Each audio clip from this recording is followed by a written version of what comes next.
just a sugar-coated topping. There is another world beneath it, the real world, and if you want to survive it, you better learn to pull the trigger. Welcome to the Pixel Pop Movie Podcast. I am your host, Toby. This fortnight, I am joined by the MCU fanboy, Ethan. It's me. And the Don't Give My DC a Hard Time, Jesse. Hello, darling. Before we jump into the news, just quickly, as much as we obviously enjoy a little bit of fanboyism, and myself obviously very heavy in nostalgia, let it be clear that we're always striving to keep ourselves pH neutral here when we do our film reviews. A lot of, I guess, the stick that goes back and forth here is playful banter. Except for Bill Murray. Except for Bill Murray, of course, because he's a living legend. But I just want all our listeners to know that we're not film students. We didn't go and do extensive courses in filmography, but we're always trying to keep things genuine and honest. So if we can combat our own little fanboyism and nostalgia trips from time to time, we'll do what we can. But we've got a lot to talk about this fortnight. We've got a bunch of news and trailers, some really, really juicy stuff. We're going to do some quick looks at The Man in the High Castle Season 3, spoiler free. I'm about halfway through. I think Ethan is too. We're going to talk a little bit about Marvel's latest, Sony I should say, but, you know, and that's Venom, Tom Hardy. And then to sort of counterweight or counterbalance what we did last fortnight, we're going to look at the Marvel films, but pre-2008. So pre sort of the MCU as we know it now, and pre-Marvel doing their own films. So it should be interesting. It's really just an excuse for us to end up talking about the new Spider-Man game and how it should be a post-MCU masterpiece. Well, I actually thought there would be a lot of films that I hadn't seen, and then I'm like, oh, wow, yeah, I didn't realise that, and I didn't realise there's actually quite a few. But before we get into that Marvel just saves the best for now, unlike DC, just drags out over the years. Shut up. Let's jump into some news. Do something productive and lay the news on us, Ethan. Alright, well, first we're going to get the worst news out of the way. We've got Margot Robbie's Birds of Prey gets a 2020 release date. Yay! Now she's set to produce it, and also recently they have started filling out the cast with Mary Elizabeth Winstead, who will be playing... Who was it? She's Black Canary? I think she's Black Canary. That would be a good option if she was. No, she's Huntress, sorry. Mary Elizabeth Winstead is the Huntress. Oh. And Jenny Smollett-Bell is playing Black Canary.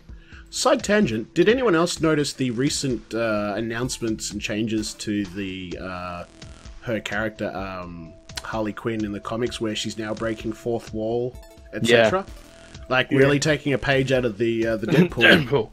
Deadpool. Yeah, I don't know why they did that. I don't know if there was a need. Because as much as I love DC, they're fucking idiots, and they're just doing whatever they think is going to win them favour now. I mean, to be fair, Deadpool is obviously a complete rip-off of a DC character, so I guess they've kind of got, a little bit of leeway. But I just thought it was odd. Yeah. But anyway. Yeah, further into that, Rosie Perez joins Birds of Prey as cop Renee Montoya, Gotham City police detective, who occasionally becomes a superhero called The Question in the comics. Yeah, I hope they leave that bit out. She's better as just a cop. Further onto this, Warner Brothers is looking at Ewan McGregor or Sharlto Copley for the villain, who is rumoured to be Black Mask. Nice. Cool. Yeah, this... Look, as long as they don't do us another Suicide Squad, this is a chance to sort of really repair bridges, I guess. You know, Birds of Prey is a pretty damn successful comic book series. I haven't read it, but that's just testimony to it. I know how successful it is because I've heard how successful it is. So. It did have a very unsuccessful TV series that ran straight into the ground. Yeah, so they picked one of the best shining characters from the Suicide Squad movie, which was Harley Quinn, which everyone loved her in that, and gave her her own movie. So that's also a good thing there. Yeah, isn't Margot Robbie also coming back as Barbie? She's Amy Schumer was originally cast as Barbie. She dropped out, and now Margot Robbie's in talks to be Barbie in the movie. Right, fair enough. Yeah. Further into some more DC news, Titans, which will be up this Friday on the DC Universe app, which is only in America, will be coming to Netflix worldwide. We're not sure when, but it's coming to Netflix at some point. Okay. So this those is of the you that one wanna with see- Batman saying that, Robin telling Batman he can get fucked or something, right? Yep. This So is everyone Edgelord can, Robin. so everyone can wait until this comes out on Netflix to be thoroughly disappointed and probably not watch it anyway. So I was going to say, everyone can wait until this comes out on Netflix to inevitably not know it was coming out on Netflix. yeah. Right. Now that we've got that news out of it, I'd still like to watch it, and I mean, a trailer's not enough, so it could end up being... And look, let's be fair, DC had a really good track record of TV shows up to now. The TV shows are good. The CW TV shows are good. Until I've seen it, I'm not going to diss it. I'll give it a chance.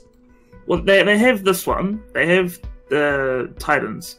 Then after this, apparently there's things are going to lead into a Doom Patrol series, which they're currently filming. This is all part of their DC Universe app. They also have the animated Harley Quinn series coming out on there as well, which was recently revealed that Kaylee Cuoco from Big Bang Theory is doing the voice. They also have James Wan, who's doing Aquaman, is also doing a live-action Swamp Thing TV show for it as well. He's directing that. I just heard too, Wan's shifted off Conjuring 3 and handed it over. But he's picked a director for Conjuring 3. I got a feeling that, because Aquaman is set to be pretty big, so if it's going to be successful, I'll say that Warner Brothers wants him to hang around to do a sequel post properly. Oh, okay, or a sequel, yeah. Yeah. You can really see Warner Brothers back in Aquaman as their their next one. And I will admit that Aquaman movie looks fucking good. No. Yeah, it does. We'll get to that soon. All wow, right. what just happened? The MCU fanboy is like, I'm hyped for Aquaman, and the DC fanboy is like, nah, screw this shit. I've been saying fuck this Aquaman since the beginning, alright? Wow. We'll get there soon. So, also in some news, departing from DC, T.I. Harris and Ron Perlman have joined Mila Jovovich in the Monster Hunter movie, which is just started filming this week. Yay. Is this based on the video game series? Yeah, but the thing is, there's not much is known about the plot, but what is known is that Mila Jovovich plays a person in our world who then gets sucked through a portal to a different reality and has to fight the monsters and destroy the portal so the monsters from that reality stop coming into our reality. Right. Which is not like the game at all.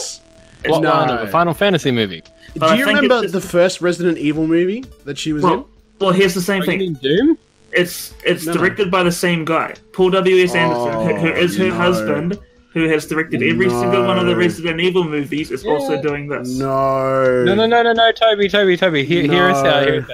I hate the Resident Evil movies, but Mortal Kombat, as much as you hate it, is great. And Event Horizon is fucking amazing. Well, I was just going to say, I'm not a big fan of Anderson. Event Horizon, and Mortal Kombat, as much as I love the source material, again, we're talking about, remember what I said about fanboyism? Let's be honest, that movie was pretty fucking bad. No, it was not. Yes, Jesse, let the fanboyism go. Let the nostalgia go. It's a look at it in terms of choreography and camera angles and all the rest of it. It's subpar. Fine. The script is terrible. Here's an interesting thing. So he's done Mortal Kombat, Event Horizon, Soldier, then he did Resident Evil, and then he did Alien vs Predator. He didn't do Resident Evil Apocalypse. No, he didn't. And he didn't do Resident Evil Extinction, and those are the two that I think are the best. Ethan, you're not helping my case. Oh boy, wow. I mean, look, I'll give him a pass on Soldier, but again, let's be honest, it's me just being a nostalgic old fuck. It was okay. At least he didn't direct AVP Requiem. No, he didn't. But sure. he didn't do Resident Evil 2 and 3, and those were the best. And then he went on to do Death Race.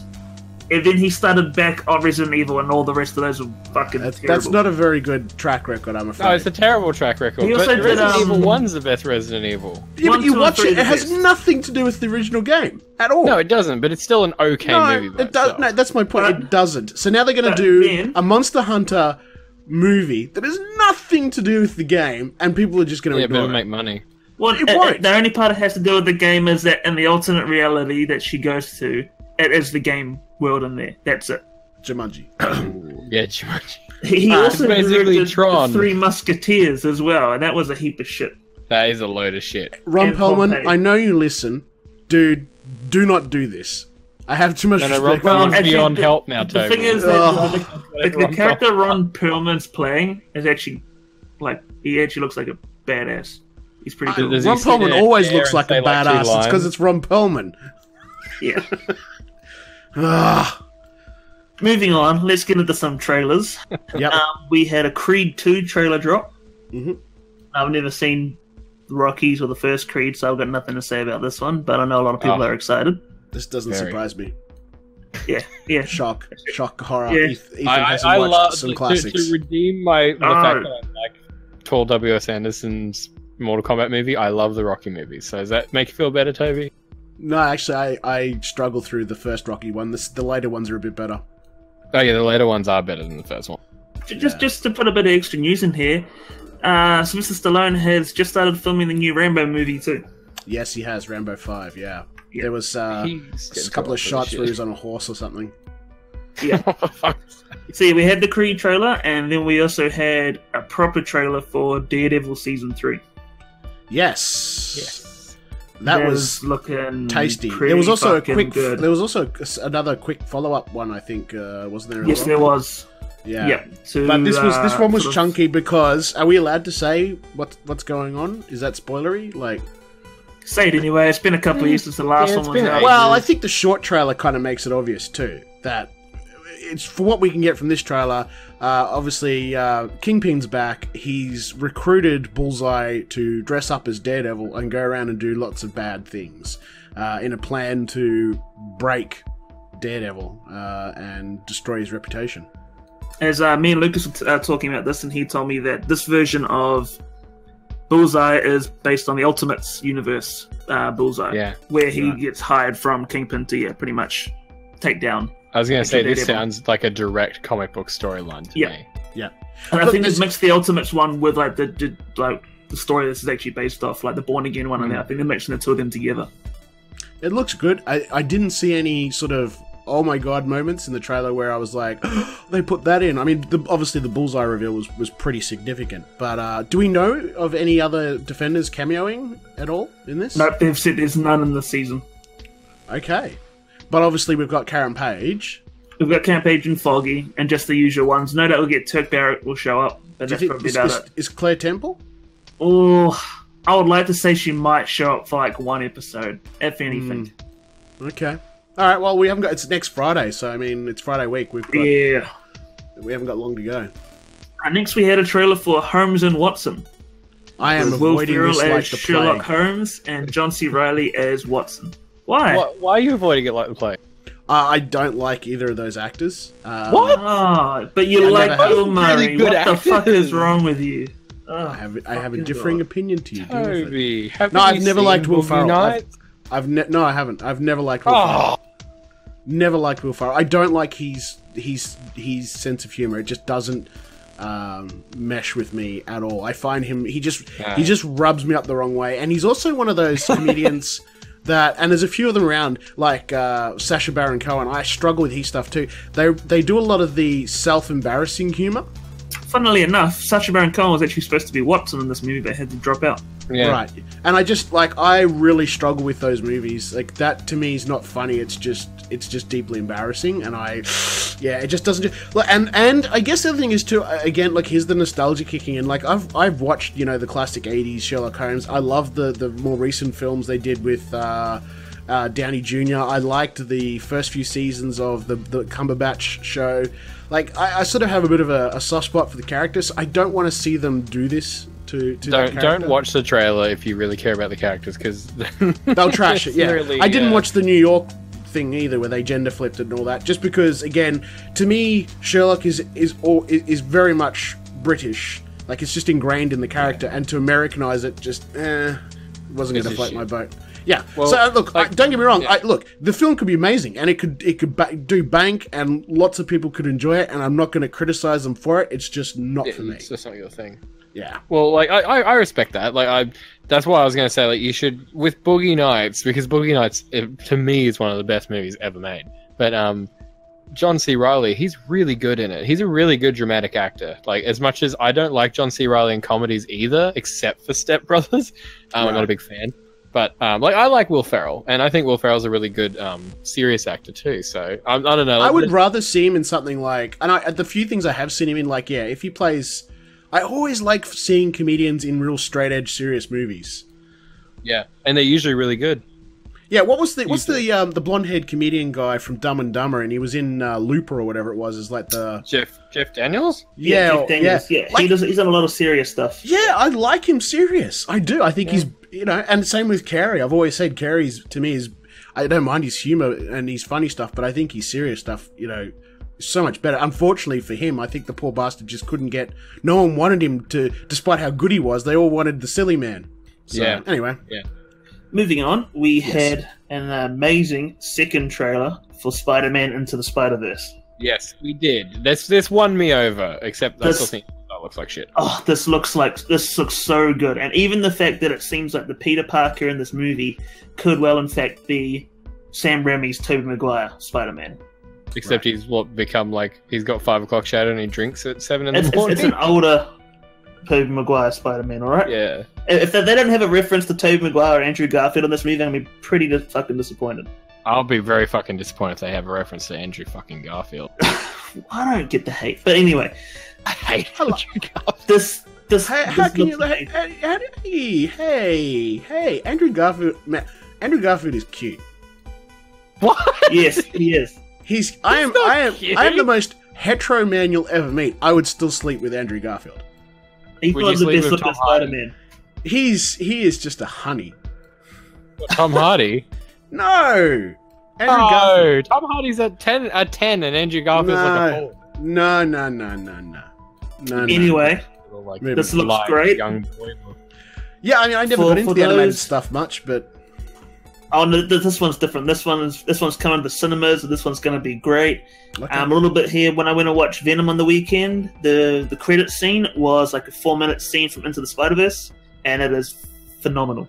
And all the Marvel fans just jizzed in their pants collectively. Oh, I fucking did. I had to wait for 10 minutes when I was to clear out of the cinema. It looks very good. I cannot wait for this. Next, we got a 5-minute long trailer of Aquaman that dropped at Comic-Con. And this is looking great. This is looking... I will admit, it's too long. It does show a lot. It's a fucking awful trailer. It was not. Can we talk about the fucking person who was shot in the face with a shotgun as they were editing this trailer? That trailer is such a piece of dog shit. I don't think it's supposed to be more a trailer as more of it is of a sizzle reel of what happens in the film. But that's what I mean. It was shown at Comic-Con. Aren't trailers? Yeah. I watched it. You know what? It's called Aquaman. Have you watched this trailer? It's not called a trailer. It's called Aquaman Extended Video. Yeah. After watching Justice League, and I didn't mind it. It wasn't bad, but I felt the way Aquaman was portrayed was probably one of the weakest of the characters. The bro dude thing, and as much as I like Juan and all the rest of it, it put me off looking further. Yeah, this is going to be a Netflix watch for me. I'm sorry. Look. Okay. Don't get me wrong. I think that some of the sequences in these videos for Aquaman look fucking amazing. That light, the red light going down to the ocean, and all the fish swarming around that light. That looks brilliant. And what about the chase scene on top of the rooftops? No. So that chase scene. Toby, please, for the love of God, can I get the time stone and just stop time right now so you can go and watch the fucking trailer and come back and talk about this? Because that fucking chase scene, Black Manta looks like a Power Rangers villain, and that chase scene looks like it was shot in the 1990s. It's just so fucking whacked out. And there's a dude that looks like a Bumblebee Power Rangers bad guy running around the bottom. And I'm a sucker for long continuous shot, no cut. Oh, same, but I just felt like this chase scene was just weird, and that wasn't the thing I didn't like. The thing I didn't like was there's a scene for you kids playing at home, and for Toby who hasn't watched this. There's a scene in this trailer where there's this long thing of with the trident of Atlantis, you can control the fucking fish and all this shit. And so then there's this whole thing of if we get the trident, we can bring our civilizations together. And Mira's we need water. Why do I have a mental image? Hey? Why do I have a mental image of Aquaman getting the trident and be fuck off, Bo Derek? Yeah, well, that's the thing, was that she's Mira's we need water to activate this fucking coffee machine that tells us the story of Atlantis. And so she draws moisture out of Aquaman's face and then drops it in the coffee machine. And then he's we needed water? could have just peed on it. And I was like, oh, fuck off. Like, fuck right off, Aquaman. Oh, dear. Yeah, he's trying to be a bro dude, isn't he? Have they got fucking 12-year-olds writing the fucking thing is, at Warner Brothers? If you have the straight cut Aquaman from the other animated movies and the comics, I don't think that's going to do well with audiences. No, but they could have written something better than I could have peed on it. Shit, bro, dude, pass me the bong, man. I need a hit. Dude, let's just use my bong water to start this fucking coffee machine. It's Point Blank 3. My God, like, in fucking Atlantis, hey, is that some sweet weed we're growing down here, bro? Shit's so dank, bro. Oh, man, let's fucking... That ain't seaweed. It's the underwater farm. Oh, shit. Move on. Sorry, Ethan. This is Dead on Arrival. No, you're not still on Arrival? Shazam. Now let's move on. No! We had a trailer for The Boys coming to Amazon next year. Yeah, I need to watch that. A tiny little teaser, sorry. Right. Doesn't really show much, but it's a little teaser for the Amazon show coming next year. And they also did cast Simon Pegg as a character in the TV show, which is appropriate because the character he is playing is actually based off his appearance in the comic book. So they did get him in the end. Yeah, they got him. They got him for the guy's dad. Yeah. Nice. And is he speaking in a Scottish accent? Don't know. Okay, I was going to say, because that's the one thing that everyone always gives him shit for, that he's terrible at Scottish accents. Even though he is Scottish. Yeah. We had a trailer for Good Omens. I haven't watched it, but GC, Jesse's all over this. Yeah, he's gone through 4 boxes of Kleenex. Oh, so good. Yeah. I mean, David Tennant, you can't go wrong, though, so... Yeah. Terry David Pratchett. Tennant and Michael Sheen, oh my god. Terry Pratchett? What? Oh, this is Neil Gaiman. Yeah, it's based on. Is it a book they both did, is it? Yeah, they both did.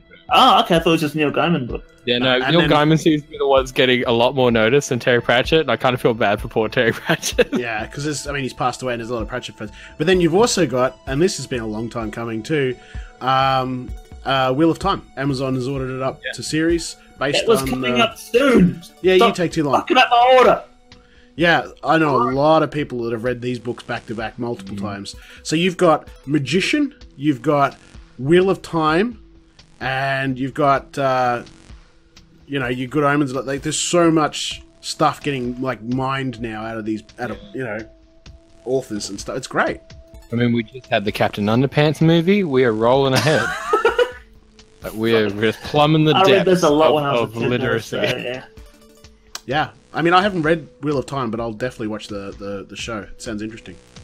Bring on Calvin and Hobbes, the movie. Oh, I'll fucking watch that. Do we have to talk about Dance Dance Revolution? No, I don't really want to talk about Dance Dance Revolution. Oh, what's this? I didn't know this. Chronicles of Narnia TV series. Neat. Yep. A film and a series. They're doing both Netflixes. Nice. I didn't know about that. That's a good one. A little bit of news here. Some release date changes. Battle Angel... Aquaman has been pushed back indefinitely. Battle Angel Leader was expected to come out on Boxing Day this year, but has been delayed till February 14th next year, with PG-13 Deadpool 2 taking its place at Christmas this year. Now, Dark Phoenix, which was supposed to come out on February 14th, which Battle Angel Leader has replaced, has now been moved to June 7th next year. I'm very happy about that, because I cannot wait for Alita Battle Angel. I don't know why, but we'll brush past that. Because it looks great. No, I don't care. I actually wanted to watch it as well. It looked alright. Our legendary shit taste in movies prevail. Ryan Reynolds and Sean Levy team up for an action comedy called Free Guy, where Ryan Reynolds plays a background character in a video game who realizes that he's the background character, and he wants to stop the people playing the game from shutting his world down. Okay, that's a bit different. Yeah. Who else would they pick to play this character that is potentially fourth wall breaking? Netflix has announced 3 more genre TV shows. One's called October Faction. It said it's based off a comic. October Faction follows globe-trotting monster hunters Fred and Dolores Allen, who after the death of Fred's father, returned to their hometown in upstate New York with their teenage children. As the family adjusts, Fred and Dolores must hide their identities as members of a secret organization, and they quickly discover that their small-town setting isn't quite idyllic as it seems. Then you have Island, which is a science fiction action-adventure series where 10 people wake up on a treacherous island with no memory of who they are, how they got there. They set off on a trip to try and get back home. They soon discover this world is not as it seems, faced with the island's extreme psychological and physical challenges. They must rise to better themselves. Yeah, Lost by. And then you've got Warrior Nun, inspired by the manga novels. Warrior Nun revolves around a 19-year-old woman who wakes up in a morgue with a new lease on life and a divine artifact embedded in her back. She discovers she is now part of an ancient order that has been tasked with fighting demons on Earth, and powerful forces representing both heaven and hell want to find and control it. Yeah, right. Good luck with the Buffy remake happening. Yeah, good luck. I was going to say, yeah, and Danny Trejo plays a priest. Yeah, exactly, right? Did you see the trailer for The Haunting of House Hill, which is coming to Netflix on the 12th? Did you see that trailer? I have that up here. I hadn't watched it, no. Comes out this weekend. That looks like Conjuring creepy, and it's apparently I was watching the sort of the little making of docos, and the directors they've really tried to nail down the pacing and and keeping that tension build nice and slow and gradual and keeping you on the edge. I think it's because they realized that a movie like Hereditary did really well, so maybe they're thinking, let's go back and make it. That was an odd movie. It is odd, but it's very, very old school. Yeah. Yeah. Next we have Jared Leto's Morbius, the Living Vampire, is Sony's next Marvel movie, which will start filming probably within the next month, I think. Cool, PG-13. I think we're just waiting to see how things go with Venom, which is going pretty alright. It's made $200 million over this weekend alone, worldwide. Yeah, it's set to break records, I think. There was a risk of it busting the October record for all time. And then lastly, we have our first look and also synopsis of Jon Favreau's Star Wars TV show, which is called The Mandalorian. And it says, after the stories of Jango and Boba Fett, another warrior emerges in the Star Wars universe. The Mandalorian is set after the fall of the Empire and before the emergence of the First Order. We follow the travails of a lone gunfighter in the outer reaches of the galaxy, far from the authority of the New Republic. Isn't Taika involved in that as well? Yep, so now they announced directors for it. I thought Jon Favreau was directing this, but he's just creating it, producing, and I think writing it. We have Taika Waititi is directing an episode, as well as Bryce Dallas Howard. What? Yep, she's directing an episode. Okay. Rick Famuyiwa, he's also doing it, who did the movie Dope. He's directing an episode. So there's a lot. And Dave Filoni, who did Star Wars Rebels and Clone Wars, he's directing the pilot. He's the one that people are pegging to replace Kathleen Kennedy if she gets the ass. Well, he's doing great with the animated stuff in that. But Kathleen Kennedy signed on for another 3 years for Star Wars. Yeah, but there's a lot of people speculating that, going off on a Star Wars tangent here, there's a lot of people speculating that that's because Disney are trying to do damage control of Kathleen, you stay on and finish the rest of your shithouse projects, and then we're just going to get Dave Filoni to fix all the things that you fucked up. This is a little bit odd for Taika, as he said that he didn't think he could direct a Star Wars movie. And this was after Phil Lord and Chris Miller got fired from Han Solo. He said that he wouldn't do it because he likes to improvise on set and do things like that, and he feels like that with Disney's plan for Star Wars, he can't do that. So I guess they sort of found a way around it to get him to do... Something says to me that a bunch of execs sat down with Kathleen Kennedy and said, you let Taika do whatever the fuck he wants to do, right? Probably, yeah. That man in those little purple pineapple pants knows what he's doing. There's actually a Star Wars on point. There is another little bit of news, and that is... We're really getting sued by Bill Murray. No, old mate who plays Hulk. Mark Ruffalo. That's not really news. Well, yeah, but they managed to... is it real or not? So Mark Ruffalo was on one of the late shows, and he supposedly revealed the name of Avengers 4, and then they, blacked it out, and then put a high-pitched sound over it. And what happened is people have downloaded it and ran it through a bunch of filters to remove the high-pitched scramble. And apparently, this is how hardcore these people are. Apparently, Ruffalo is saying it's Avengers The Last Avenger. It sounds fucking shit. Which sounds shit, but it would be a flip, a play, obviously, on Captain America The First Avenger. Yeah. There's also heavy rumours going around at the moment that it's actually called Avengers Annihilation. Yes. Not Mortal Kombat Annihilation. Not Mortal Kombat Annihilation. But, yeah, I think, Last Avenger probably doesn't quite fit the other sort of... No, Avengers The Last Avenger doesn't sound right. Doesn't sound right, no. And so Ruffalo's probably fed you know, or was intentionally said the wrong thing, just in case this happened. So, they told him because they knew he was the leak. Yeah, it's either him or Holland, either him or Tom Holland. It's sussing them out. They're doing the Tyrion Lannister thing where they tell three different people 3 different stories and see which one gets out there. Exactly. All right, so that's all the news for this fortnight. Yes. Yeah. Excellent. All right, I want to do just a quick, spoiler-free sort of thoughts on Man in the High Castle season 3. I know Ethan's watched 4 or 5 episodes now. 4, and I think I've done 6 now. It's good. I'm enjoying it. It looks like their budget's a little better. Oh yeah, you can tell that straight away. The budget. There's some really big shots. Some good CG shots. I'm really enjoying it so far. Although I did notice there seems to be a distinct shift in. It's coming a lot more over as a lot more Game of Thrones now. There's a lot more language. There's more sex scenes. There's more nudity. There's gay relationships. None of which this stuff bothers me, but it's just that it's very noticeable from sort of going from the first season into this one, how much it's changed. Like, you know, like the first season was probably, you know, in Australia, you know, M, whereas now I'd say we're slipping into MA quite easily. I don't know why there's the change. I think you said, Ethan, there was some staff changes. Yeah, and maybe that's got to do it. But it feels to me that like they're trying to Game of Thrones it up a little bit, and I hope they're not, and I hope they don't, because it would it doesn't need it. The show was good without it, but it's getting really interesting. And I know you and I, Ethan, we'd sort of predicted a few things and hypothesized a few things, and I'm pretty happy to say so far, like there's been some good twists in the story, and a lot of what I thought was going to happen hasn't or won't. It's interesting. I'm enjoying it. So, if you haven't already, and if you've watched the first 2 seasons, do yourself a favor and sit down with Man in the High Castle season 3 on Amazon Prime. And also, season 4 has started filming too. Excellent. Good.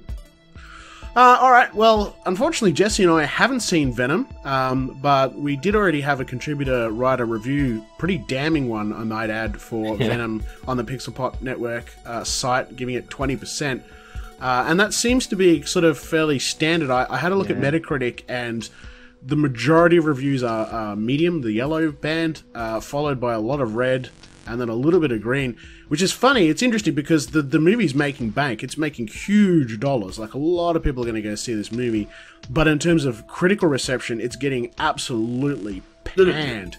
Now, just quickly too, just let me finish. Jay, who did that review for our site, he is actually a film student, as far as I'm aware. Like, his career is he directs plays. Like, he's doing big things in Sydney, and so like this is to explain his point of view. Like, he's the sort of guy that will look for things like camera angles, lighting, scripts, you know, a lot of that stuff that the average consumer might not pick up on. He's looking at it as a piece of film, I think you'll find, and that's probably just defending his opinion a little bit, because there's a lot of us that would just go and buy a big bucket of popcorn, shove it in our face, and go, yeehaw, some shit got killed, and that's cool. There's nothing wrong with that either, but that's why I think we're seeing discrepancies. Like, everyone I've spoken to either says it's terrible or it's really, really good. There doesn't seem to be a lot of people going, Yeah.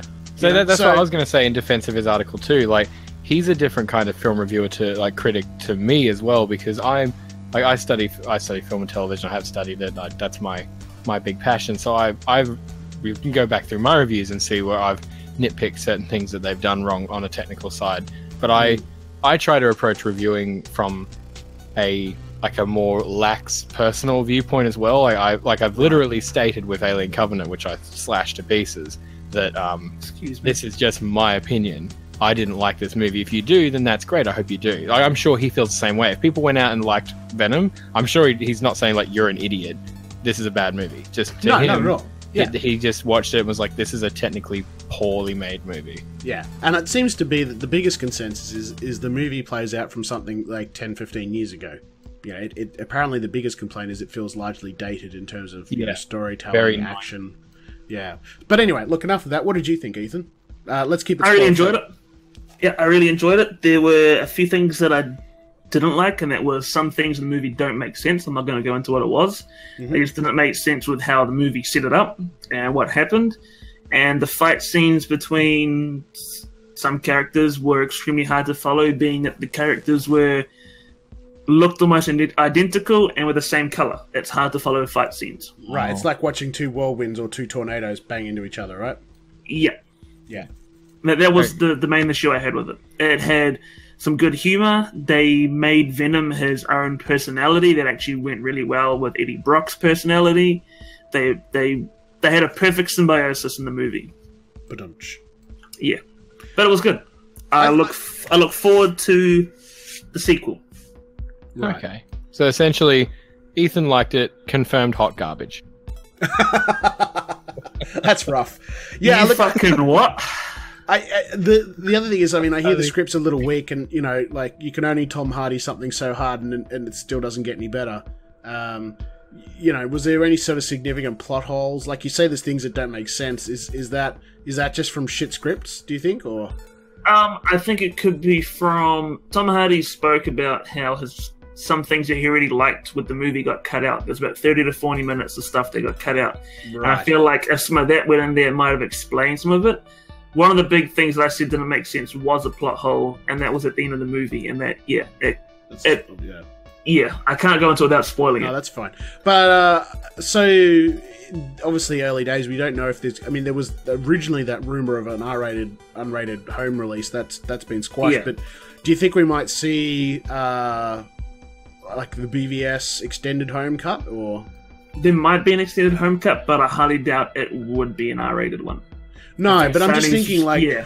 I'm not in a big rush to go off and see this at the cinema, and for me, like, the first time and the only time I've really watched BVS was that extended cut, and I probably feel like I was better off for it, so I'm just thinking I might wait and see, you know, if we get a longer cut for the home release. Well, to be honest, there's nothing that they can put into the movie in an extended cut that would... Fix the problems? Really... Okay. Would not necessarily fix the problems, but... Wouldn't enhance it? It wouldn't enhance it. It wouldn't change the film in any way that would make it more into anything else than what it already is, sort of thing. Do you get what I mean? Yeah. I think the scenes that got cut were just a lot of Venom stuff. Like actual Venom stuff. So let's assume for just a moment that it was part of the current MCU 2008 onwards lineup. Where would you put Hold on a minute. Just let me finish creaming myself over the thought of that. Just give me a sec. Yep. Go. Alright, so let's assume that, say, Venom was in the... Where would you stack it sort of next to the current MCU films? Like, where would you... You mean out of my favourite? Like, in the ranking? Yeah. Like, is it on par with, say, Winter Soldier, or... Nothing is. Well, it depends. My ranking sort of goes... Wow. I haven't actually thought about it. I would put it on par with Ant-Man. Ant-Man's high up for me. Okay. But like top 5. Yeah, I would say for me it goes Infinity War, and then like Doctor Strange, Thor Ragnarok, Winter Soldier, and then I'll probably put it around then Ant-Man and then like Venom around there. Okay. Oh. Alright, fair enough. What was your number one again, Toby? Wasn't your number one Avengers? Thor: The Dark World? No, Avengers, the original one. Really? Oh, the Dark World. What the fuck? Yeah. About Jesse? No, the original Avengers is I actually forgot that. That should be in the top 5. Yeah. Because it was just again seeing all those characters together on the screen for the first time, and those combo sequences when they're fighting on the bridge. I mean, that was just amazing stuff. Truly amazing. Venom does set up a sequel that I do hope it gets made. Right. Well, if it makes bank, it'll get made. Because Carnage is in this film, isn't he? No. Oh, okay. I thought he was. Yeah. No, Carnage isn't in the movie. But Riz Ahmed. Sure. And what about was there? I can go a tiny little spoiler thing here if you want. No, that's fine. But did we get what happened to the Tom Holland cameo as Peter Parker? No, it was never filmed. It was never a thing. It was never a thing. So there's no. I think it's just a speculation and like for the movie and all that sort of thing. I think that's terrible. So there's no Spider-Man reference at all. No, there's a Kryptonite reference. Yeah, I also heard about that. J. Jonah Jameson reference. Yeah, I think there was actually. Oh no, there was a reference to J. Jonah Jameson's son, who's an astronaut. That's what I heard. Yeah. Yeah. Right. Okay. Oh, that's sad. But I guess it's all right. We'll get there one day. You will. We'll get there one day. He'll be yelling at Eddie Brock. No. I'll say, yeah. All right, so last fortnight we looked at DC films, which obviously have copped a bit of flack lately, but if we went back a little ways, there was some really good stuff. So this fortnight, we're going to look at the live-action Marvel films pre-2008, so pre-Marvel Studios and pre-Iron Man. And surprisingly, there's not a lot of them, but... oh, shit. I've seen more of them than I thought. So we're going to start with the list. We're just going to bang through it. 1944 Captain America, 15-chapter serial film from Marvel, which was at the time known as Timely Comics. Of course, I'd be amazed if anybody here has seen it. I've seen it. Well, actually, have you really? The 44? No, fuck no, I haven't seen it. Right, I was going to say that would amaze me. Got him. Now, this one I think you've probably seen, Jesse, at least, and that's the 1986 Howard the Duck from Universal Pictures, co-produced by Lucasfilm. I have. Is it as bad as everybody says? Nah, but it's pretty crap. It is pretty crap. It's not as bad as everyone says. It's just stupid. It's just a stupid movie. Yeah, fair enough. I haven't seen it. I knew it existed, and I've seen snippets, but if I have seen it, I probably saw it in the late 80s and forgot about it. I will say I'm not. It's not a kids' film, though, is it? Uncomfortable. It's not a kids' film, Sorry? is it? Like, it's quite adult. No. Yeah, I was gonna say it's kind of what gave way to movies like Roger Rabbit. Right. Yeah, it set the trend for that more adult-themed. Cartoon. Set the turn for like the kind of jokes that Pixar could do better than Howard the Duck did them. Yeah. 1989 Punisher. I'm pretty sure that's the Dolph Lundgren film, is it not? Mm-hmm. Well, yes, it is. Yeah. So crap. Yeah. I haven't seen it. But I have. I've seen all the Punisher films, of course. You know, fanboyism. Of course you have. Yeah, of course. I mean, it was pretty bad. It was pretty bad. Yeah, it was. And because I think in all previous iterations they've been scared of really because of the violence. You know, obviously you just couldn't do the violence back then and not get an X rating. You know, and so. You know, and again, like that's the beautiful thing about Netflix and home streaming is they can take a bit of a punt and they can do these, you know, not non PG-13. They can do more adult created content and still get a huge viewer base. You know, which is great. 1990 Captain America. Oh, my favorite. Really? Because it's so fucking bad. I've not seen it. Starring Matt Salinger, Ronnie Cox. Who are all these people? It looks amazingly bad. Have either of you seen it? No. Thank Christ. Fucking awful. Right. For anyone listening to this, go look on YouTube for a video clip of Captain America throwing his shield at Red Skull in that movie. That's all you need to know about that movie. It's like a 30-second clip, and there's about 500,000 cuts. Right. It looks like it's plastic. It's terrible. It's such a bad movie. Near the end of it, Captain America quite literally salutes like the screen, and he looks directly down camera, like he's mocking you that you're watching this movie. I mean, Red Skull looks fucking terrible. Holy shit. It's awful. Red Skull starts off looking bad, and then he just gets worse and worse. It looks like a human turd. So not a really good start for Marvel. Yeah, this is pretty ordinary. So then it just goes from bad to worse. 1994, The Fantastic Four, never released, assumed to be made purely so they could retain the rights. It was. Apparently it's been leaked. I haven't watched it, but it's enormously bad. No, it's not. It's not? No, it's all right. Like, it's not great, but it's far better than the other Fantastic Four movies. Right, the costumes, though, and the campy smiles. And costumes are awful, but it's actually okay. I can't remember who it was as a big director that was attached to that movie. I think it was John Carpenter or someone like that was actually attached to it as like a consultant. Right, okay. I can't remember who it was. It was somebody in the industry that was actually pretty damn good, and they had them attached to that movie. John Carpenter keeps popping in my mind, but I think that's wrong. Right, okay. Yeah, I'm not seeing anything for him here, but you never know. Yeah, but it's not great, but it's not that bad. Yeah, well, and then finally a break. And this comes in the form of the 1998 film Blade. Wesley Snipes. I started that and I thought it was shit, so I stopped watching it. Directed by Stephen Norrington. It was a good film. It was. Yeah. It did really well. It's probably one of the high points for Wesley Snipes' career, I would argue. Yeah, it's one of the high points for modern vampire movies too, actually. Yeah, I know he's very keen to get back into the role, but I'm not sure Marvel are too keen. But he was right; he was perfectly suited for the role. I mean, he's an extremely accomplished martial artist, so he's able to do a lot of the work himself. Well, you can tell him that face to face. I'll say it while hiding behind Dolph Lundgren. I have plenty of respect for the man. Although you can tell if he's doing a good movie or a shit film by his haircut.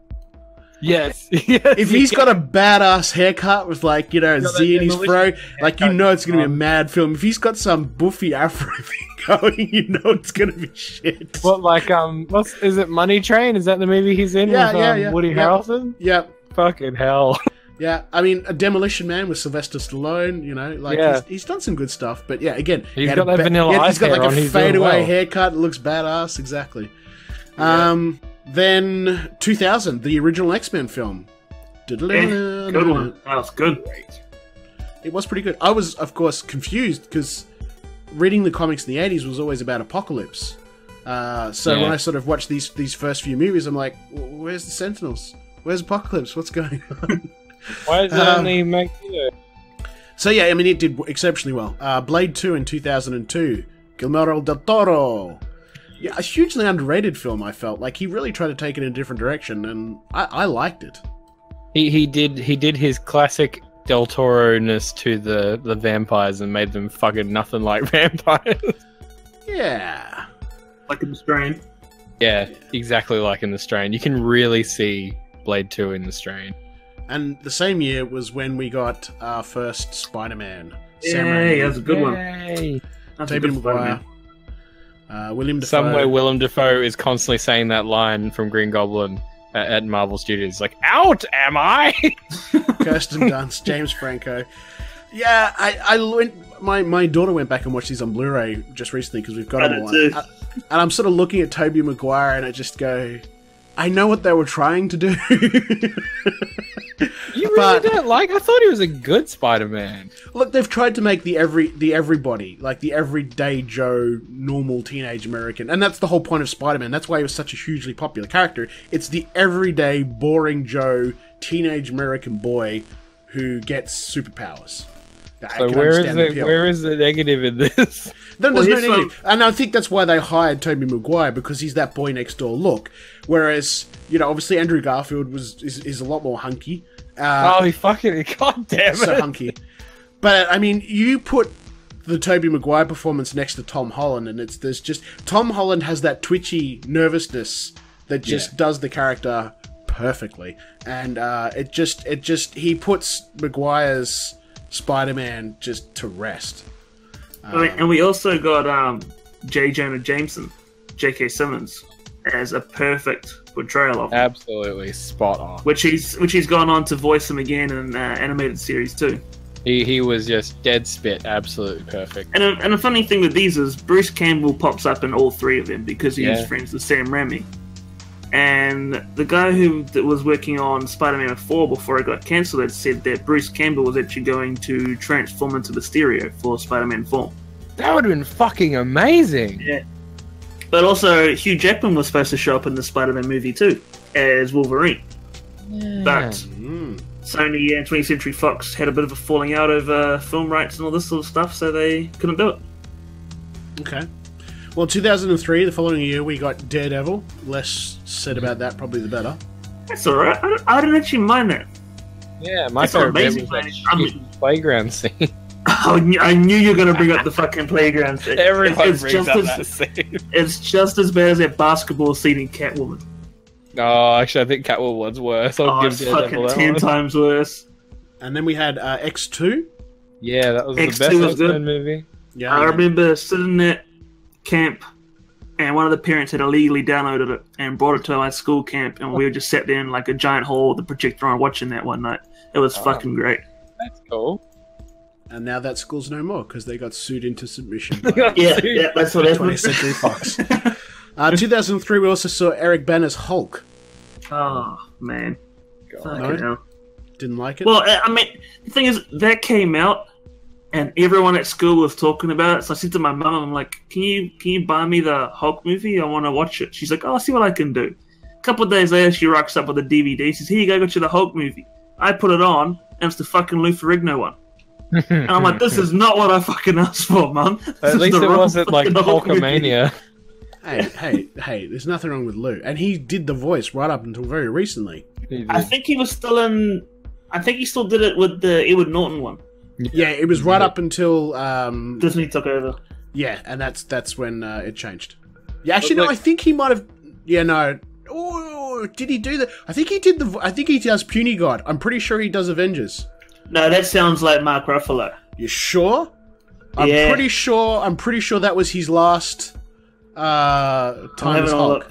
You'll have to look it up. I'm pretty sure, though, Avengers was the last time Lou did the voice.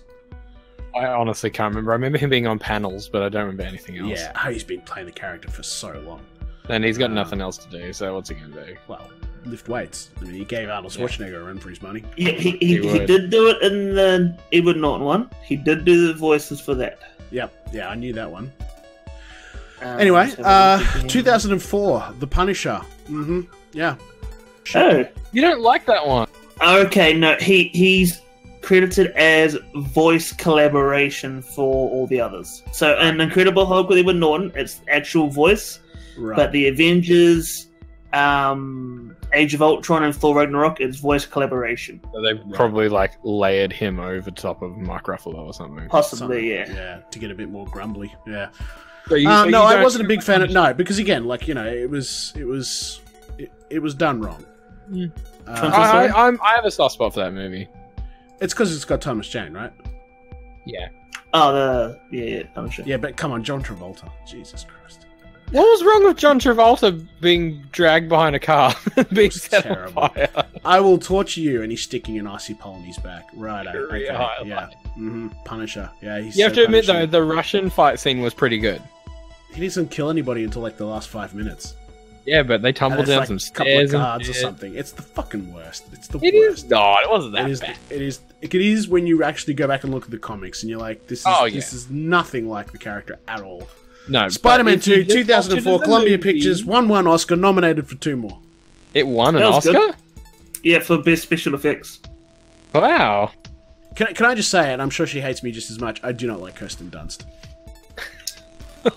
do not like Kirsten Dunst at all. Really? Just never. Not in anything she's ever done. Emma Watson? What the hell? I'm not a huge fan of Kirsten Dunst, but she's alright. Nah.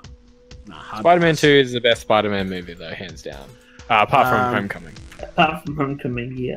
I mean, in the original trilogy. 2004 was also Blade Trinity, the last of Blade movies, Ryan Reynolds. Apparently a lot of tension on set, some story changes, there's a whole bunch of... It sounds like the movie was just plagued with problems out of the gate. Yeah.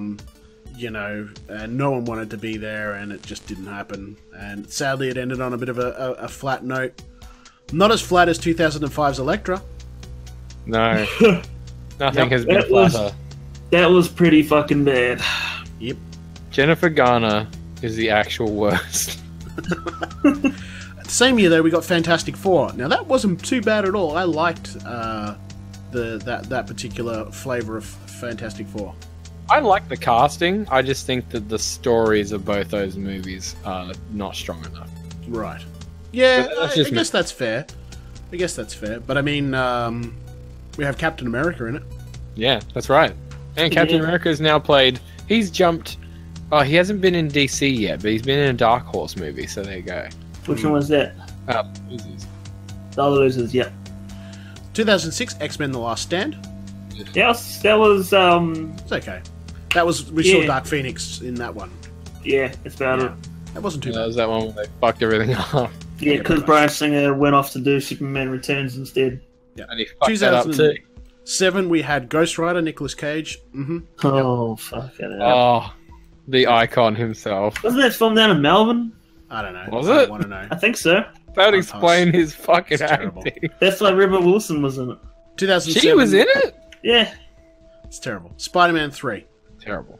I mean, there's some of the most meme, like, so many stills from that film have gone on to become memes. It's amazing. Yeah. It just got ridiculed. It just got ridiculed. It was, not a good end for Toby Maguire. He does after he's taken over with Venom, and it's fucking terrible. Fucking Topher Grace being cast as a bodybuilding meatheaded photographer. He left that 70s shows last season to go do fucking Spider-Man 3. Yeah, what a fucking disappointment that is. Yep.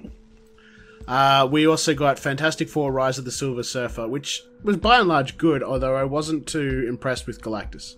Yeah. No, the giant cloud. Yeah. Dust in space. Yeah. Everyone knows he should have had that big apron on and that great big interstellar Dumbass barbecue helmet. he used to have. Well, at least the cloud made it look like his helmet. That's the only decent thing. I don't remember that. I got a feeling though that Marvel, when they eventually get around to it, will do him properly. Maybe not as camp as the comics, but I get the feeling they'll do him as a proper humanoid. You reckon he's not going to be like Well, they didn't shy away from Ego. They didn't shy away from Ego, so why would they shy away from... They did make Ego a big face on a planet, that's true. Yeah, so why would you shy away from Galactus? I think they've got the knowledge and the experience now to do it in a way that's not camp. They'll just update his outfit a little bit, but at the end of the day, I think it's just going to be... Yeah, he might not look so human, but he's just going to be a big-ass dude in space. Yeah, I think so. Yeah, or they'll do his humanoid form like a god walking among men, and then he'll take a different form. Maybe. Anyway, there was one last one really in 2008, and this was after Iron Man Incredible Hulk, and that was Punisher Warzone by Lionsgate Films. And that was pretty subpar as well. Yeah. Wasn't, again, not a huge fan. Of course, since then, Sony has continued with their films. 20th Century Fox has continued with the X-Men series. Columbia Pictures has continued with Spider-Man. They did Amazing Spider-Man 1 and 2. So there is collaboration still in the process, but most of it now, of course, is Marvel Studios themselves. And so out of those sort of pre-2008 films, what would you say is your sort of favourite-ish one? Oh, Spider-Man 1 and 2. Yeah, okay. What about you, Jesse? No, it's got to be the original Captain America. You mean Howard the Duck? No. Can we do an honourable mention? Yeah, you can. Can we do an honourable mention to one of the television films called Nick Fury, Agent of S.H.I.E.L.D., where he's played by David Hasselhoff. What? Yeah. No, that's the thing that happened? Yeah, it's the thing that happened. Yeah. Really? 1998. Can we just take a quick tangent? Is this 1998, right? Yeah. Okay, so never mind. This is about 6. I thought this might have been around the time as Baywatch Nights. Does anyone know what that is? No. This was supposed to be used as a pilot for a TV show that didn't Yeah, there's some TV show stuff I didn't touch on. There's a few short films. There's obviously films based on Marvel imprints, such as the Kick-Ass, Kingsman stuff. I didn't dabble on that really. I was just going to keep it to the core. What would you say would be your favorite or favorites out of sort of pre-2008, Jesse? Honestly, for me, it's probably X-Men 2 because I'm a big X-Men fan. Oh yeah, I X-Men actually. Yeah, X2 is probably my favorite. But outside of that, probably Spider-Man 2. I love Spider-Man. I've always loved Spider-Man. And that's my favorite of all the Spider-Man movies. Right, I'm probably going to go Blade 1 and 2 for me out of the pre-2008. I really got on the Blade bandwagon, and considering I think at the time, like 98, I would have been playing a hell of a lot of Vampire the Masquerade around then. So, oh yes, which by the way has just got into 5th edition. You can head on down and pick up your copy now. But so that's probably why I jumped on that bandwagon. Blade 2 is probably a close second. Yeah. I mean, I've got a bit of a soft spot for Guillermo del Toro, so same. Yeah. All right, so I think between now and next fortnight on the 22nd, of course, we've got the Haunting of the House Hill, whatever it is, on Netflix. I'm going to be trying to smash through that. I'm going to try and smash through the last of Man in the High Castle. Most importantly, though, before the next podcast, we have Daredevil Season 3. So we've got a lot of watching to catch up on. Between now and then. Let's not forget the most important film release of this month, A Star Is Born, starring Bradley Cooper. Fucking hell. What? Which we will be talking about in depth in our next podcast. Which just got bombed. Well, got way beaten out by. What? I don't know what Jesse's talking about. Just about some shit. And if I'm here next fortnight, I will most definitely be crashing your podcast to talk about Bad Times at El Royale, which is going to be the best fucking movie. Oh yeah, that's out too. That's right. Yeah. Looks Wow, we've got so a lot good. to talk about. We're not going to struggle to get through it all. Yep. All right then. Well, thank you everybody for listening in. A special thank you to all of our Patreon supporters. Your constant support helps us enormously. It keeps Jesse in diapers. We love you. We'll be back next fortnight with a huge amount of stuff to yak on about. We'll probably have to squish that news section down just so we can get through all of the reviews and whatever have you. So we hope you enjoyed, and we hope you'll join us next fortnight as well. Thank you very much. Dun, dun, dun, dun, dun, dun, dun, dun, dun, dun, dun, dun.